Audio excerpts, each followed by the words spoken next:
السلام عليكم. إذا كنت ترغب بالإصابة بكورونا وتريد أن تموت اتصل بي. هذا كان جزء من مقطع سناب شات لفتاة من نيويورك تستخف دمها وقد تكون جادة، زعمت فيه أنها مصابة بكورونا وستقوم بنشره بين الناس عن قصد وعمد. الشرطة والإف بي آي والسي آي إيه والقوات الأمريكية جن جنونهم وأصبحوا يبحثون عن هذه البنت بكل الطرق والوسائل، ولم يتركوا إعلان، لم يقوموا بنشره حتى هذه اللحظة. اعتبروا هذا التهديد جريمة إرهاب بيولوجي، ربطهم ذلك بأكبر قضية تسميم حصلت ببكتيريا اسمها السالمونيلا سنة 1984 قام بها شخص يدعى باغوان راجنيش المعروف اليوم بأوشو، وذلك ليتلاعب بالانتخابات المحلية آنذاك. طيب، هل ممارسة مثل هذه التصرفات أو التهديد بها يعد فعلا من قبيل الجرائم الإرهابية أم أن الأمر مجرد مبالغة؟ تعالوا اليوم لنتعرف على رأي القانون بهذه المسائل قبل أن يقع الفاس بالرأس وتعم الحيرة وتنقطع الأنفاس.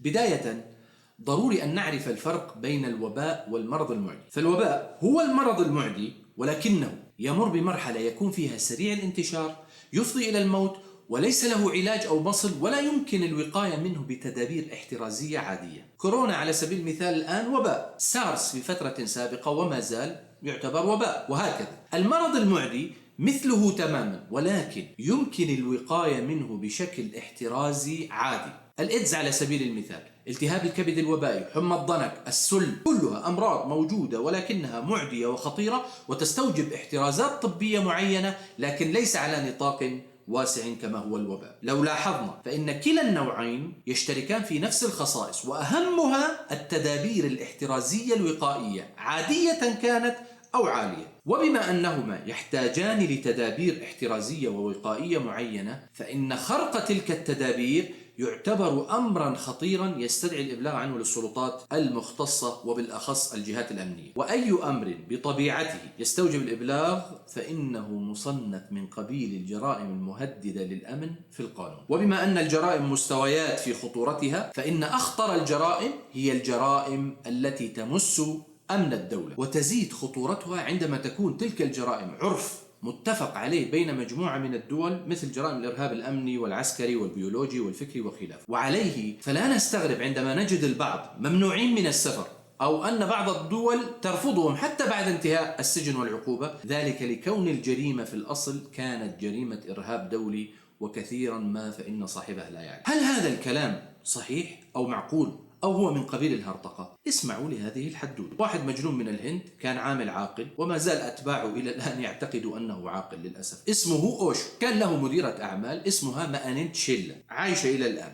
هو مات، لا يزعل علينا، بس جماعة الطاقة والتشي والكي والمانا والبرانا، هذول الاثنين قاموا بتأسيس جماعة سرية غريبة تدعو إلى تهميش المبادئ والقيم الإنسانية وتعزيز الغريزة الحيوانية وتقديمها على الغريزة الطبيعية للإنسان، بحيث يصبح المجتمع أقرب ما يكون للغنم أو البقر في معيشته وسلوكه وتصرفاته. أكل جماعي، شرب جماعي، جنس جماعي، له ولعب جماعي، وهكذا. هذه هي فلسفة الحركة باختصار. أضافوا عليها طبعا بعض البهارات، شيء تصوف، شيء طب نفسي، شيء كهنوت، وهكذا. وخرجوا للعالم بهذه الفكرة الشيطانية. أي شيطانية؟ حتى الشيطان نفسه تبرأ منهم.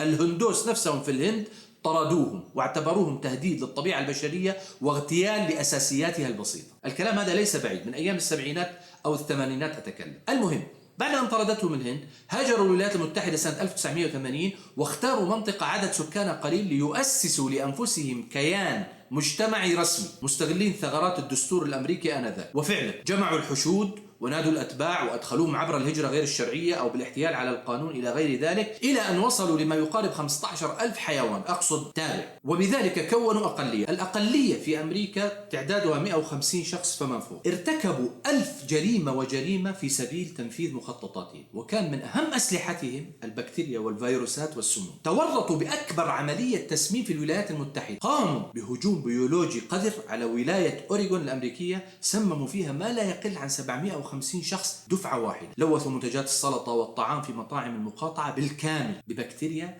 اسمها السالمونيلا، الدافع لهم كما أسلفنا من وراء هذا الهجوم كان هو التلاعب بالانتخابات المحلية. لم يكتفوا بذلك طيلة فترة تواجدهم بأمريكا والتي استمروا فيها قرابة 4 سنوات، بل سمموا كل من حاول اعتراضهم من السياسيين والحقوقيين والصحفيين إما عن طريق مياه الشرب أو عن طريق المواد الغذائية وخلافه. عندما تمت مداهمتهم تخيلوا ماذا وجدوا: مختبرات تحتوي مستحضرات مجهزة من أنواع البكتيريا الأخرى مثل بكتيريا القندس القاتلة، هذه كانوا يصبونها في مياه الأنهار، وفيروس نقص المناعة المكتسب الإيدز وغيره، وكانوا يتسترون تحت غطاء اسمه مؤسسة راجنيش الطبية. طبعا تمت إدانتهم بتهمة الشروع في القتل وارتكابهم لجرائم إرهابية، ثم سجنوا، ثم طردتهم أمريكا بلا رجعة بعد تدخل منظمات معروفة ليسجلوا بذلك أول حادثة إرهاب بيولوجي في العصر الحديث. الغريب في الأمر أن الإعلام الظلامي اليوم حولهم لأبطال عالميين وأصحاب رسالة وحكماء، وخلق لهم أتباع مضللين رغم أن سوابقهم الجنائية ما زالت في السجلات الدولية مرتكبي جرائم إرهاب. لا أدري، عندما رأيت مقطع الفتاة الأمريكية لماذا تبادر لذهني أنها قد تكون من أتباع هذه الطائفة المختلة. إذن لو استعرضنا التصنيف القانوني لجرائم نقل العدوى سنجده كالتالي: أولا، يصنف السلوك أو العمل على أنه جريمة إرهاب بيولوجي إذا كان الشخص قد هدد بنشره أو كان سلوكه يدل على استهداف الناس أو الحكومة أو زعزعة الأمن حتى ولو لم يقع إصابات، كما حصل مع الفتاة الأمريكية وأوشو ومانيتشيلا. ثانيا، يصنف السلوك الإجرامي على أنه قتل عمد يوجب القصاص أو الإعدام أو السجن المؤبد إذا توافرت أركان الجريمة ونتج عنها وفاة شخص أو أشخاص لم يكونوا مصابين بنفس المرض، سواء كانت العدوى مباشرة كأن يعطس مثلا بوجهه، أو غير مباشرة كأن يختلط أو يضع لعابه على مقابض الأبواب وعربات التسوق وما إلى ذلك مما نشاهده في اللقطات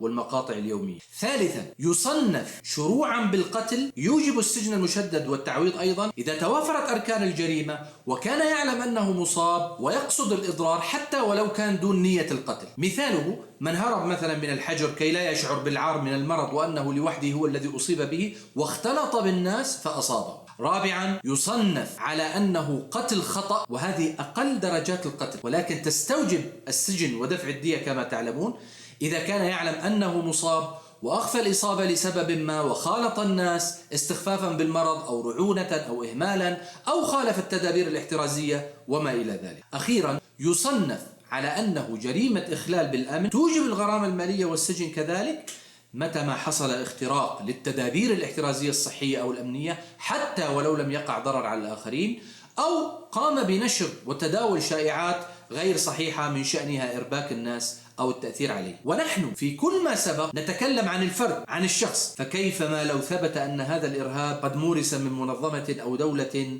وثبت عليها ذلك بالأدلة والبراهين؟ فالحذر الحذر والاحتراز كل الاحتراز لخطورة هذا الفعل وتداعياته، وكلما زاد وعينا قلت مشاكلنا. إذن ماذا تقول قاعدة اليوم؟ يعتبر السلوك إجراميا متى ما ترتب عليه إزهاق نفس أو وقوع ضرر، وذلك متى ما توافرت النية وبأي وسيلة كانت، قاتلة بطبيعتها أو غير قاتلة. أسعد باقتراحاتكم وانتقاداتكم من خلال التعليق على هذا المقطع، والسلام عليكم.